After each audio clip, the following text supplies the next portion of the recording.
Hi guys, Martin88 here and welcome back to another FIFA 22 video, and today we have got another tactics video like we do every single week, one tactics video a week with myself and Josh9, who is Burnley's esports player. Of course, if you've been a regular in these tactics videos, you'll know that, but in case you're new, his socials are along the bottom with his YouTube channel, so please go and show him some love because that's where these tactics come from. So, let's get into it. What are we looking at today? We are looking at the 4-3-1-2, which is a personal favourite of mine. I'm not going to lie, it's something I used for like half of FIFA 21 last year, and I was kind of waiting for someone to use it basically and see how it works.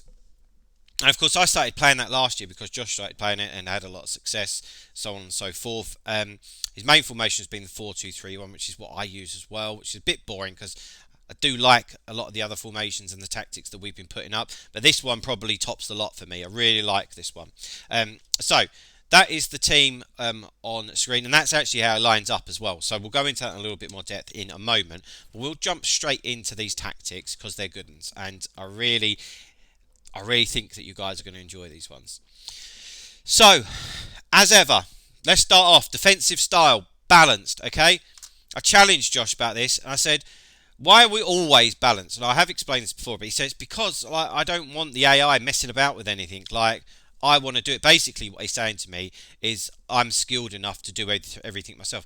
I said, but what about those of us that aren't at that level? And he said, no, you're right. So he said, if you do feel like you want a bit of pressure on the opposition, feel free to go on to pressure on heavy touch. But if you consider yourself a good player, then leave it on balance, because otherwise you risk the AI maybe pulling a player out of position, and if you're playing at a very high standard, your opponent's probably going to be able to capitalise on that. So just weigh it up what level you think you're playing at, really. Okay, defensive width 45. This surprised me. You're going to love this. This is where pros think differently to what we do. I was like, but it's so narrow anyway. Like, you know, don't you want your fullbacks to like go on a little bit? Although we're talking about defensive width here, he said obviously we want to be narrow because most of the threat in this FIFA comes from the central part of the pitch. But he said also with that, the fullbacks, their starting position is really quite narrow, so there's lots of space for them to go up and wide. So if you've got an Alphonso Davies or like a Cole Walker, a Hakimi, you will have that space for the fullbacks to run into. If your defensive width was 55, then they're already going to be in that space, and that means that the opposition will probably be covering some of the space, so there's not that space to drive into. I loved that. I thought that was really quite clever. Plus, obviously, we want to be really narrow for the opposition's attack as well. Depth 50. Again, I challenged this and I said, but this is really quite an aggressive formation. Wouldn't you have the depth a little bit higher? And he said to me, no. He said, because the players that I do want back, I want them to stay back, basically, which I thought was fair enough. Into the offensive tactics. Two tactics that I really love, but that's really from a squad battles point of view why I like it.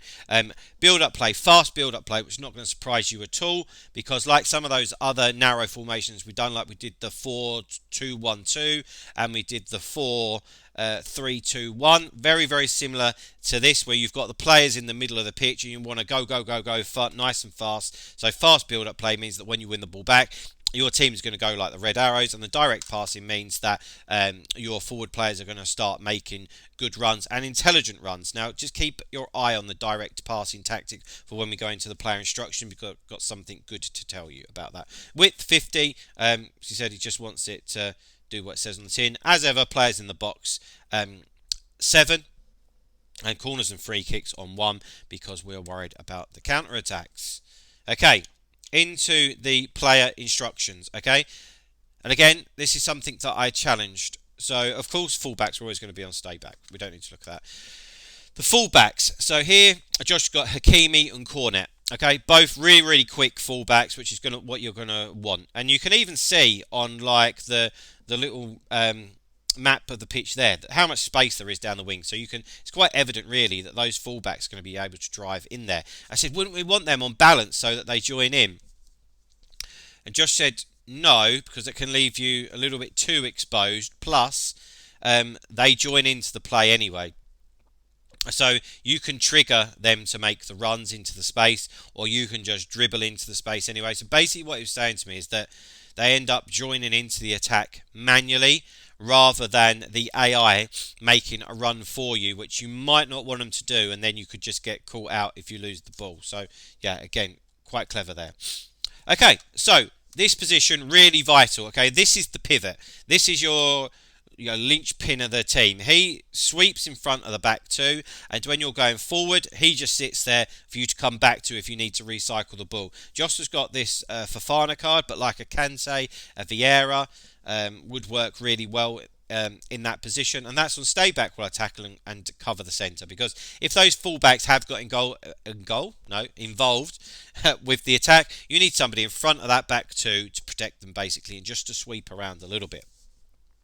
Okie dokies, right, into the two central midfielder positions. And he said, people are going to think I'm bonkers when you show them this. And I thought, yeah, well, maybe. But I did understand once he told me. So let's start with Davis. So that's probably more acceptable, you would find, and really good for this Davis card. That's probably an ideal position because he's got very well-rounded stats, really fast, really strong.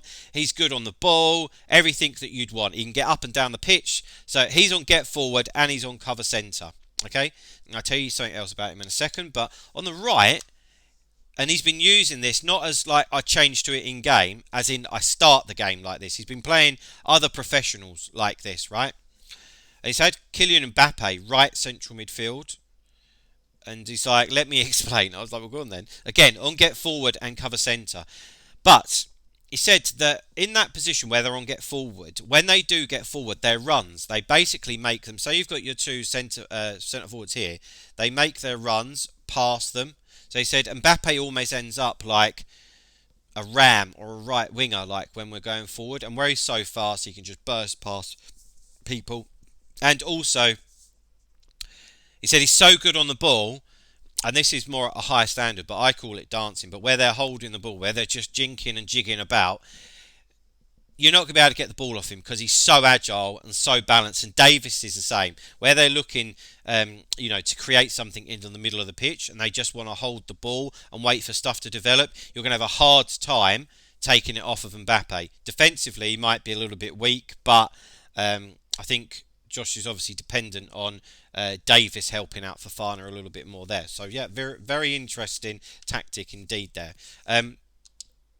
So with the cam, which is Neymar, is on stay forward. Nothing more than that. When you win the ball, you want him there ready to pounce. And with the strikers, there's not too much change. He's got Ginola and Eusebio. And one thing you'd notice here, and this is from a pro player's point of view, but something we should all take on board.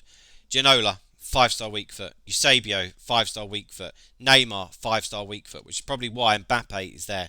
If a chance falls to him in and around the box, these three are going to finish it, okay? So with Eusebio and Ginola, it just leaves them to do their thing, basically, which means more or less they're just going to stay up there in the normal attacking positions. I know it's quite a narrow one, but you don't want them drifting out wide or anything, because Josh said that will end up impacting on the runs that Mbappe and Davis will make, which I fully get. So yeah, guys, I really like that, and I think actually his team really set up nicely to utilise that. Some of you might swap the Ginola and Mbappe. I think really the Mbappe playing where Josh is playing at the moment works because of the standard that he plays at. If you're a lesser standard like me, maybe you'd swap Ginola and Mbappe. I'm not sure. If you had them players, of course. But guys, that is it for today. Hope you enjoy them tactics. Give us some feedback, man. We love hearing the feedback. So yeah, drop a like on the video. Subscribe to the channel if you haven't already. Go down and subscribe to Josh as well. And we'll see you next week for some more tactics. Don't know what they're going to be, but they'll be exciting ones. So see you later, guys. Bye-bye.